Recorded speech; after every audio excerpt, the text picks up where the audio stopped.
He hadn't made a sound in 3 days, until the coffin shifted beneath the earth.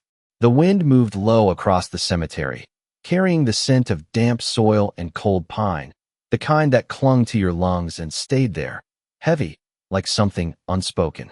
It was just past dawn in a quiet stretch outside Bozeman, Montana, where the hills rolled wide and the sky seemed too big for grief to hide.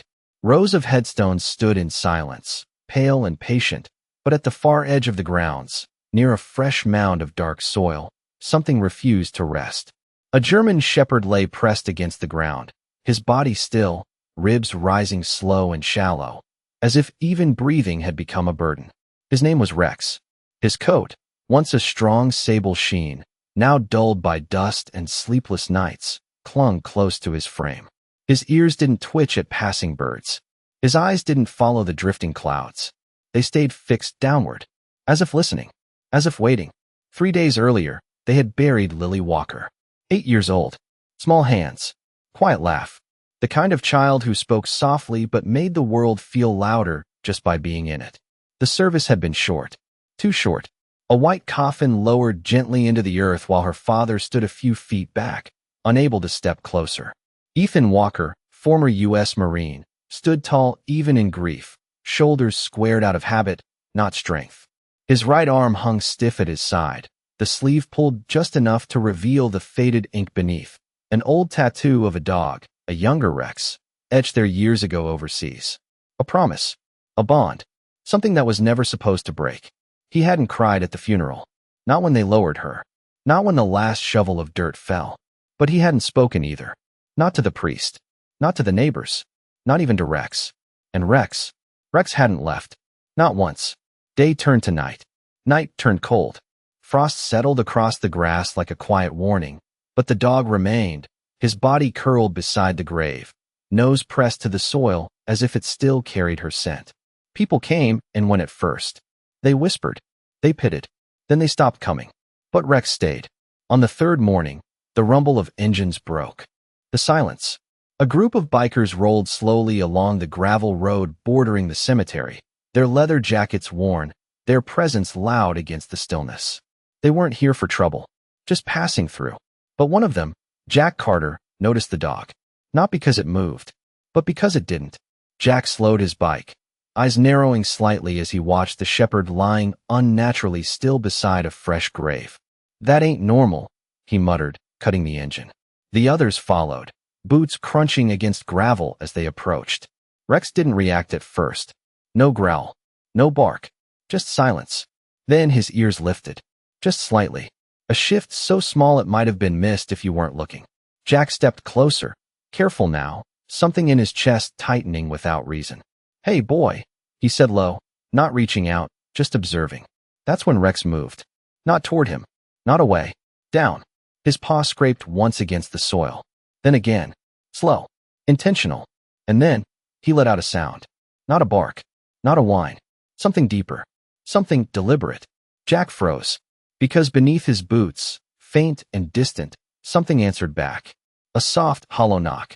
Like a signal trying to break through the weight of the world above it. Jack did not move at first, because men like him learned long ago that the difference between noise and meaning was patience. The others shifted behind him, boots scraping gravel, leather creaking, the faint smell of gasoline mixing with cold morning air, but Jack raised one hand slightly without looking back, a quiet signal to stay still. Rex's paw pressed into the soil again, slower now, almost measured, and his head tilted just enough for one ear to lean closer to the ground, as if tuning into something only he could hear. Jack lowered himself carefully, one knee touching the damp earth, his breath visible in the chill as he leaned forward, hesitating for half a second before placing his palm flat against the mound. At first, there was nothing, just the cold, just the weight of dirt and silence. Then there it was, faint, irregular, a soft, hollow tapping, like knuckles brushing against wood from far away, weak but real. Jack's chest tightened. He had heard engines fail in the desert, heard metal groan before it gave way, heard men call out when they thought no one was listening. This was none of those things. This was smaller, fragile. "You hear that?" one of the bikers whispered behind him, voice unsure, almost afraid to say it out loud. Jack did not answer right away. His eyes moved to Rex. The dog was no longer still. His breathing had quickened, not in panic, but in focus, and his gaze stayed locked on the same point beneath the soil. Not grief, not confusion, purpose. This dog is not waiting, Jack said quietly, more to himself than anyone else. He is telling us something. One of the younger riders stepped forward, shaking his head. Man, that is a grave. We cannot just. His voice trailed off as Rex suddenly let out another sound, deeper this time, sharper, followed by two quick scrapes of his paw against the dirt. Tap, tap, pause, tap. Jack's eyes widened slightly. Pattern. It was not random. It was not panic. It was rhythm. Something trained. Something remembered. He is signaling, Jack said under his breath, the realization settling heavy in his chest. Military dog, maybe, or trained close to one. Another biker frowned. You were saying he knows what? Morse code or something? Jack did not respond. He leaned closer again, pressing his ear now against the cold ground, ignoring the damp seeping through his jacket. The sound came again. Weak. Slower now. But still there. A hollow knock. Then silence. Then another. His jaw tightened. Tom was not on their side, whatever this was. Behind them, the low rumble of a truck approached along the distant road, breaking the fragile quiet for a moment before fading again. The world was still moving. But here, in this small patch of earth, something was holding on. Jack pushed himself up quickly, turning to the others, his voice steady but urgent. We need to dig. The younger rider stepped back immediately. Are you out of your mind? That is someone's kid. We cannot just start digging up a grave because of a noise. Jack looked at him, not angry, not defensive, just certain. If we walk away, and that sound was real, he let the sentence hang, unfinished, heavier that way. Rex shifted closer to Jack's side, his body tense now, eyes burning with something that felt almost human. Trust. Pleading. Not fear. Jack glanced once more at the mound, then back at the men. I am not asking you to believe me, he said quietly. I am asking you to listen. The wind moved again, brushing across the headstones, carrying with it a faint, impossible sound rising from beneath the earth. A single, fragile knock. And this time, everyone heard it. No one spoke after that. The kind of silence that followed was different now, no longer empty, but heavy with decision, like the air just before a storm breaks. Jack moved first. He stepped toward the edge of the grave and drove the heel of his boot into the soft dirt, testing it, then dropped to both knees and began digging with his hands.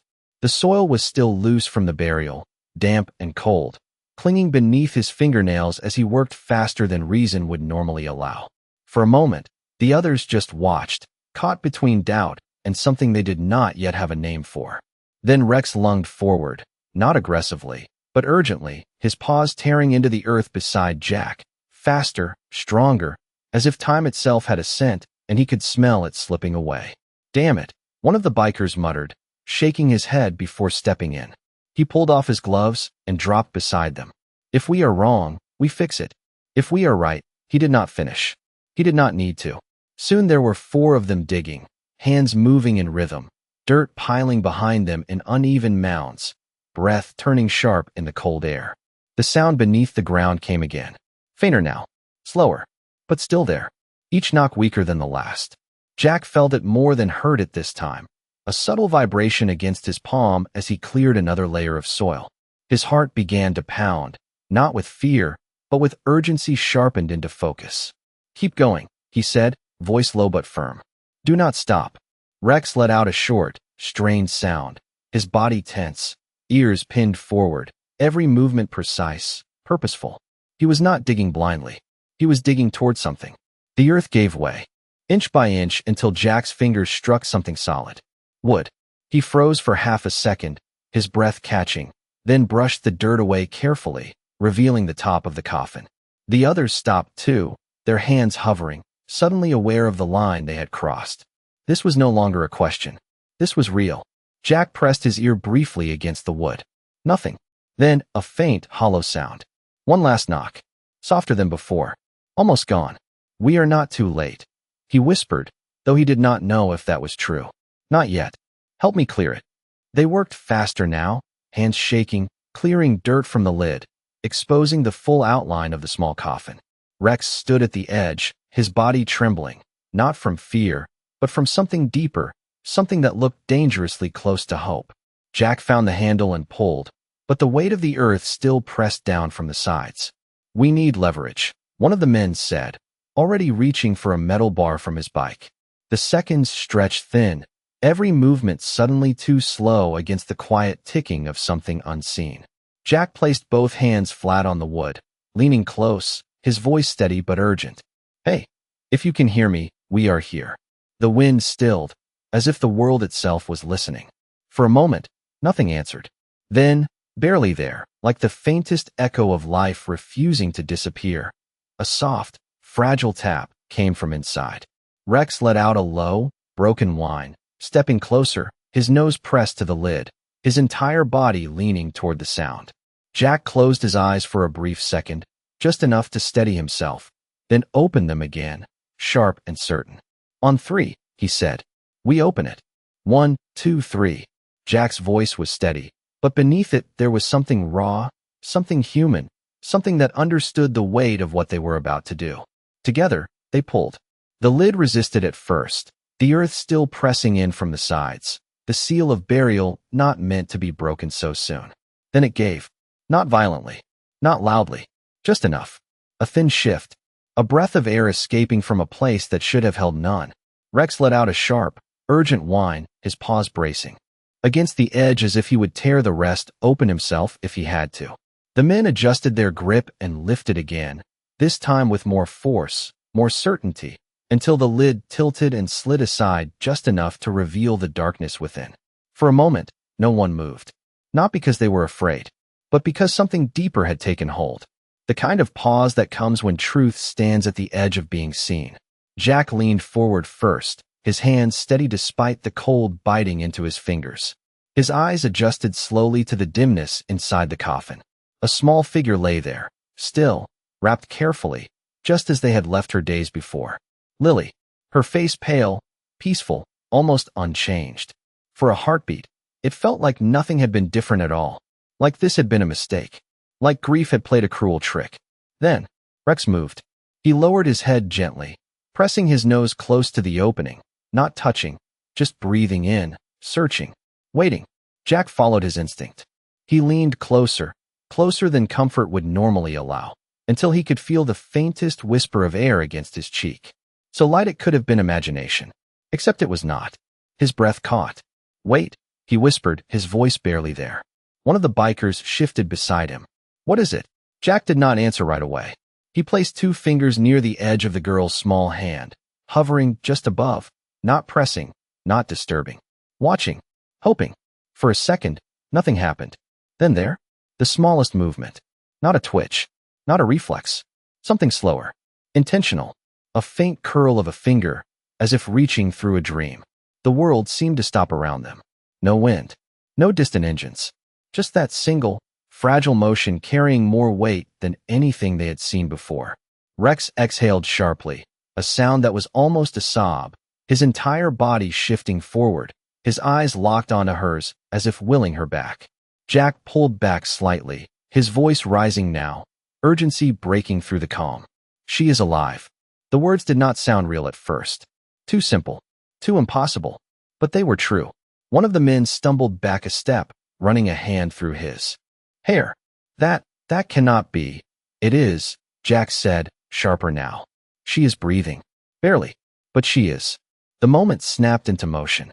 "Call 911, someone shouted, already reaching for a phone, hands shaking as they dialed. Another grabbed a jacket, preparing to wrap her against the cold. Jack stayed where he was, one hand braced on the edge of the coffin, his eyes never leaving the small, fragile signs of life in front of him. Rex remained closest of all, his head resting gently near her arm, not touching too much, not overwhelming, just there, present, certain, as if he had known all along that this was not the end, as if the silence had never fooled him, as if, in a world that had already let go, he had refused to. The call connected on the second ring, the dispatcher's voice calm, steady, trained for chaos that most people never prepared for. 911, what is your emergency? Jack did not hesitate. We are at Pine Ridge Cemetery, just outside Bozeman. A child was buried here 3 days ago. She is alive. She is breathing. We need an ambulance now. There was a brief pause on the line, not disbelief, but recalibration, the kind that happens when reality shifts without warning. Sir, stay on the line. Units are being dispatched. Is the child conscious? Jack glanced down, his eyes tracing every fragile detail. Lily's chest rose faintly, uneven, like a breath that had to fight its way back each time. Her lips parted slightly, a whisper of air passing through. No, not conscious. But she is breathing. Weak, but steady enough. Keep her warm. Do not give food or water. Help is on the way. The line stayed open, a quiet tether to something larger, something coming fast. Around him, the others moved without needing instruction. One of the bikers shrugged off his thick riding jacket, laying it gently across Lily's small frame. Careful not to press too much. Careful not to disturb the fragile rhythm of her breathing. Another stood watch near the road, eyes scanning the horizon for the first sign of flashing lights. The world had narrowed to this moment, this patch of ground, this breath that refused to disappear. Rex did not move far. He shifted only. Enough to stay close, his body low, his head near her hand, his nose brushing the air just above her skin. Every few seconds, he exhaled softly, as if reminding her how, as if guiding her back. Jack noticed it then, something he had not seen before. The pattern. Rex was not just staying close. He was pacing his breath. Slow, measured, in sync with the faint rise and fall of her chest. Not panic, not instinct alone. Something deeper, something learned. He is keeping her steady, Jack murmured, almost in awe. One of the men looked over. You mean the dog? Jack nodded slightly, his gaze never leaving the scene. He knows. He is matching her breathing, keeping it from slipping. The wind picked up briefly, brushing across the open grave, carrying with it the distant echo of a siren. Faint at first, then clearer, growing. The sound cut through the stillness like a promise finally being kept. They are coming, someone said, relief breaking through the tension, though no one relaxed yet. Not until she was safe. Jack leaned closer again, his voice softer now, steadier. Hey, kid, stay with us. You hear me? Just a little longer. He did not know if she could hear him, but he said it anyway, because sometimes words were not for understanding. They were for holding the moment together.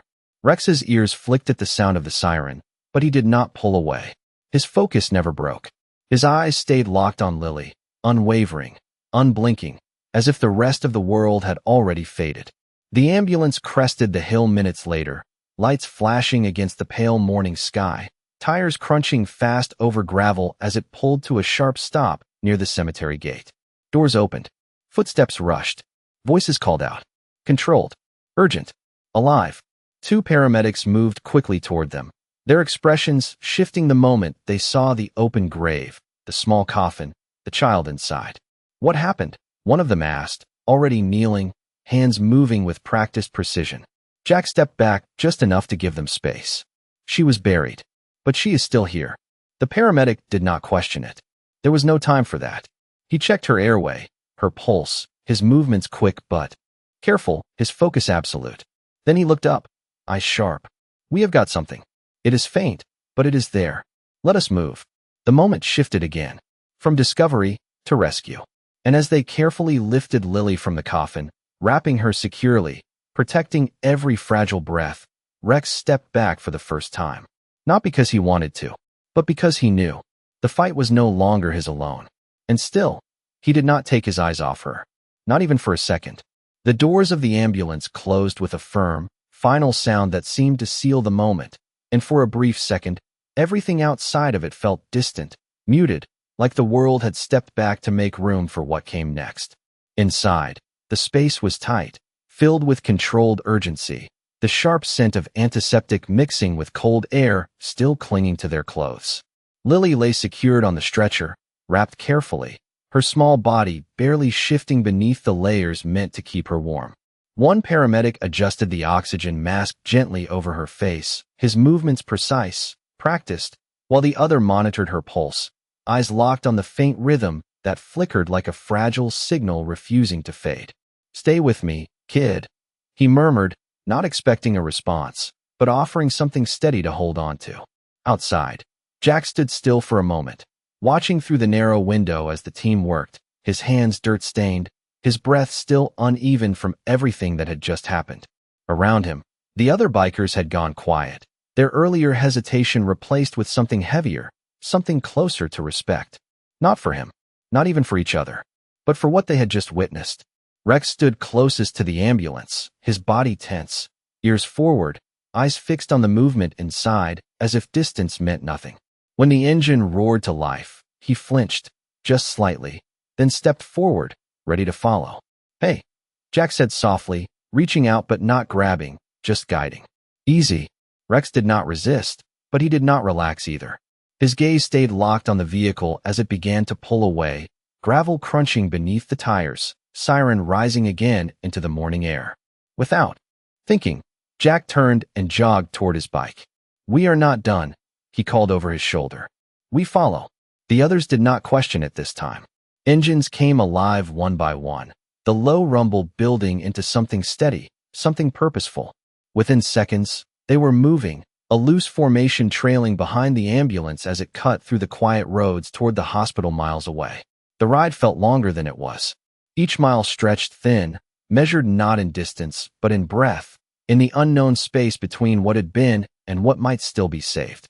Rex rode with Jack, positioned carefully in front, his body balanced, his focus never breaking from the flashing lights ahead. The wind pressed against them, cold and sharp, carrying the scent of open land and distant pine, but none of it reached him. His world had narrowed to a single point. Stay with her. The hospital came into view at last, rising pale against the sky, its windows catching the early light. The ambulance pulled in fast, disappearing through the emergency entrance as staff moved quickly to receive it. Jack and the others arrived seconds later, cutting their engines almost in unison, the sudden silence heavy after the constant hum of the road. The doors burst open again, and the stretcher was rushed inside, voices overlapping, clear and urgent, but controlled. Rex tried to move forward, instinct pulling him after her, but Jack stepped in gently, placing a hand near his shoulder, not forcing, just holding a boundary. "They have got her now," he said quietly. Rex stilled, his body tense beneath the touch, his eyes fixed on the doorway where she had disappeared. The automatic doors slid shut with a soft, final sound, and just like that, she was gone from sight. The parking lot felt too still, too quiet. The bikers stood scattered, unsure what came next, their earlier certainty replaced with waiting. Jack looked down at Rex, then back at the hospital doors, his jaw set, but his eyes softer now. "You did your part," he murmured. Rex did not look at him. He kept staring forward, waiting, as if he knew the story was not over yet. Time moved differently outside the emergency room. Seconds stretched, minutes folded into something heavier, something harder to measure. The automatic doors opened and closed in quiet intervals, letting in fragments of voices, footsteps, the distant rhythm of a place built to hold both fear and hope at the same time. Jack sat on the edge of a low concrete barrier, elbows resting on his knees, hands still carrying traces of dried earth. He had not noticed it until now, the way the dirt had settled into the lines of his skin, as if the moment itself had marked him. The others stood nearby, quieter than before, their usual edge softened by what they had seen. No one joked. No one filled the silence. There are moments when words feel unnecessary, and this was one of them. Rex remained closest to the entrance, sitting but not resting, his posture upright, alert, his gaze fixed on the doors as if he could see through them. Every time they opened, his ears lifted slightly, his body leaning forward just enough to suggest movement, but he never crossed the line. Not yet. Jack watched him for a while, then spoke, his voice low. "How long has he been with her?" One of the bikers shrugged lightly. "Long enough to know something was wrong before anyone else did." Jack nodded, his eyes drifting back to the doors. "That is not just loyalty." He paused, searching for the right word, then let it settle. "That is knowing." The sun had climbed higher now, casting longer light across the parking lot, warming the cold edges of the morning, but it did little to ease the tension that still hung in the air. Somewhere in the distance, a siren echoed faintly, unrelated, part of a world that had already moved on. But here, everything remained suspended, waiting.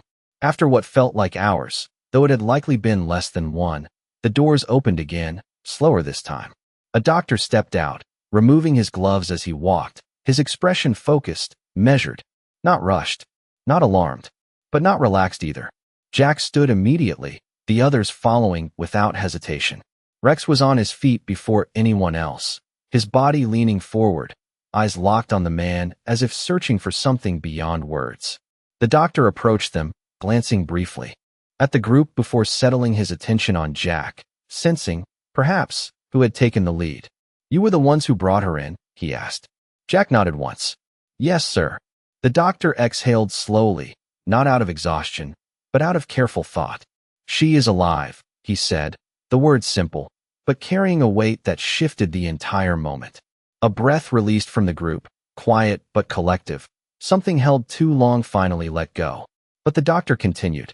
"Her condition is critical, but stable. She was in a deep, unresponsive state, likely misinterpreted. It is rare, but it happens. What matters is you got to her in time."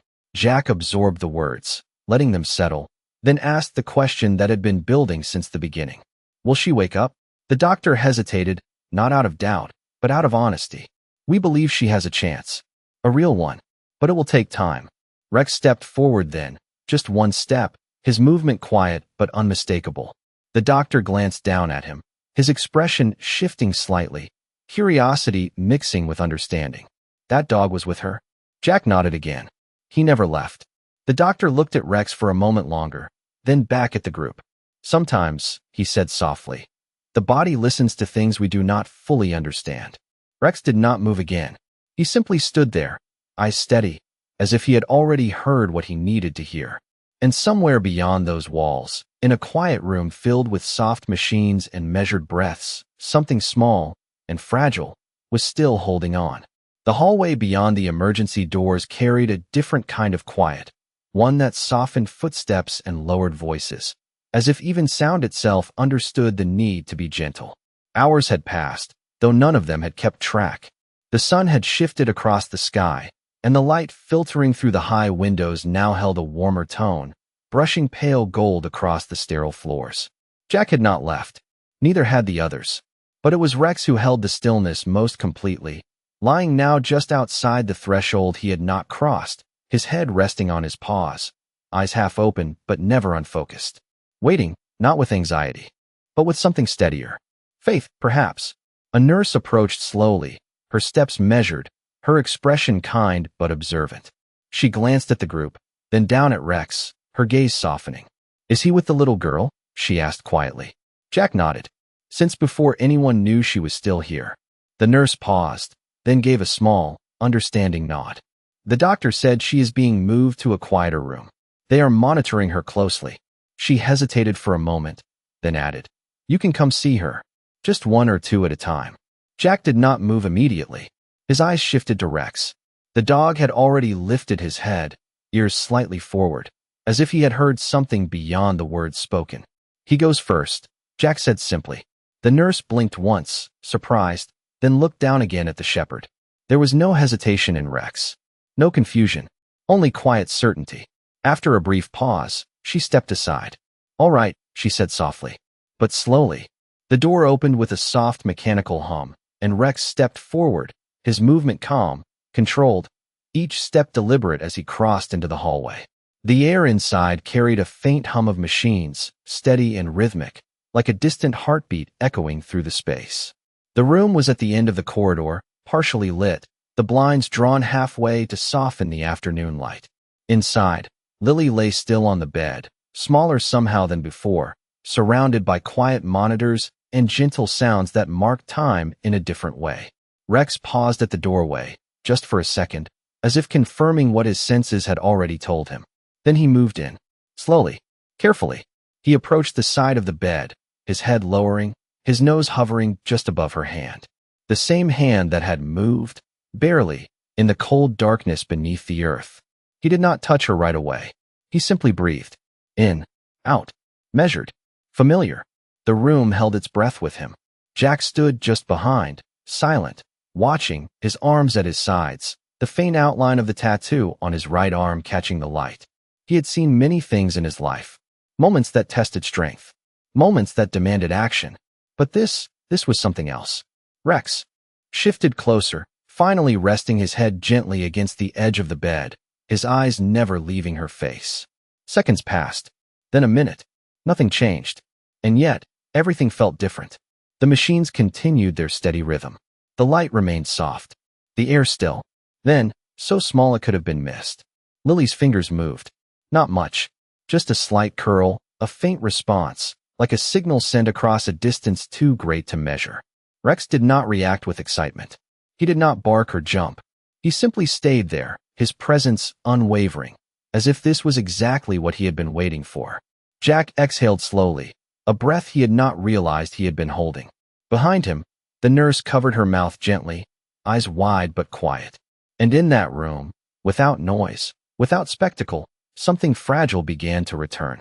Not all at once, not loudly, but enough, just enough.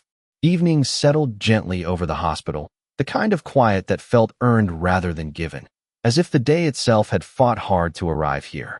The light outside faded into soft amber, stretching long shadows across the room where Lily lay, still fragile, still quiet, but no longer alone in the way she had been before. The machines continued their steady rhythm, no longer sounding urgent, but watchful, patient, like guardians keeping time. Rex had not moved far from her side. His body rested against the base of the bed now, his head angled upward just enough to keep her in view, his breathing slow, even, matching the quiet cadence of the room. Hours earlier, he had refused to leave a patch of earth because something inside him said she was still there. Now, he stayed for a different reason. Because she was coming back. Jack stood near the window, arms folded loosely, his posture no longer rigid, but not fully relaxed either. The weight he carried had shifted, not gone, just lighter somehow, as if the world had given something back that it rarely returned. He glanced once more at his right arm, the faded tattoo catching the last light of day. A younger version of Rex, inked years ago when loyalty was something he understood in theory, not in moments like this. He let out a quiet breath and looked back toward the bed. "You were right," he said softly, not expecting an answer, but offering it anyway. Rex did not turn. He did not need to. The nurse stepped in quietly, checking the monitors with practiced ease, her movements careful not to disturb the stillness that had settled into something almost sacred. She paused when she noticed the subtle change, her eyes narrowing slightly in focus. "Her vitals are improving," she said, more to herself than anyone else, though the words carried across the room. Jack straightened just a little. "Improving?" The nurse nodded, her voice gentle but certain. "Slowly. But yes, it is a good sign."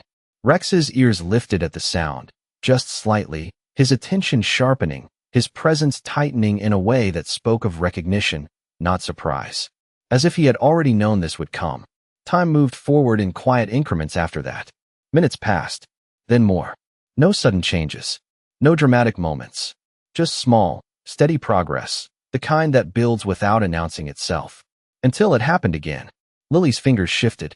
This time not just a faint curl, but a clearer motion, her hand moving slightly against the sheet, as if reaching toward something she could not yet see. Jack stepped closer, his breath catching, his eyes fixed on the movement. "Lily," he said, the name leaving his lips like something fragile, something he was almost afraid to break. Rex rose slowly to his feet, his body moving closer, his nose hovering near her hand once more, the same quiet rhythm returning to his breath. In, out, steady, guiding, waiting. Her eyelids fluttered. Not fully, not yet, but enough to change everything.